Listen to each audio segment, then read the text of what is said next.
From the floor of the CME Group, this is Danny Riley on today's Cash Close. You know what we're going to call this video? We're going to call it Turnaround Tuesday meets Thin to Win.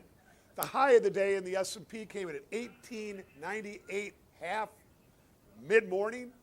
The low came in at 1892.5 recently. And last, we're 1894 even. We're up 1.2 handles. Total volume, 1 million minis trade. Now I want to talk about this real quick. This is extremely important. They traded 200,000 minis in GLOBEX. So total volume on the CME's S&P 500 comes in at 800,000 in the day session. Then if you subtract 60% of that from program trading, you're not left with very much. Total volume in the big S&P, 4,000 traded in the pit. MOC, we had 280 million to buy. The cash close came in at 1893.70. That's up 90 cents. Tomorrow we've got the MBA Purchase Applications. We've got the Producer Price Index, PPI.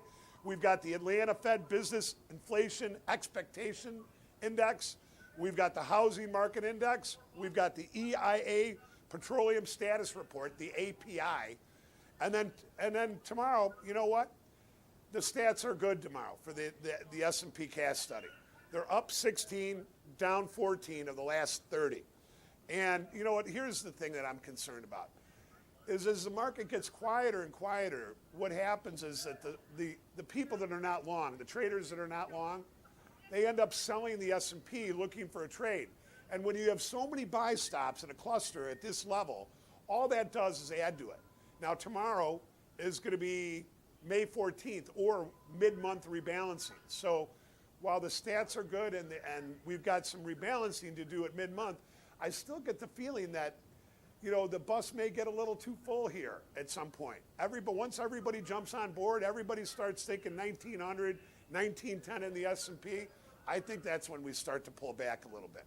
That said, the expiration stats are good tomorrow, they're good Thursday, and they're a little weak going into Friday. But who knows? You know what? The S&P is on a little bit of a whirlwind on the upside here. And as I said about a week ago, I don't think it's just S&P 1900 that the upside's looking for. I think later in the year that we're going to be close to S&P 2000. I really do. I think that that's where this is all heading. It's a very thin to win trade here. You got to get in, you got to get out, and don't fall in love with your positions. I'll see you tomorrow on the opening print.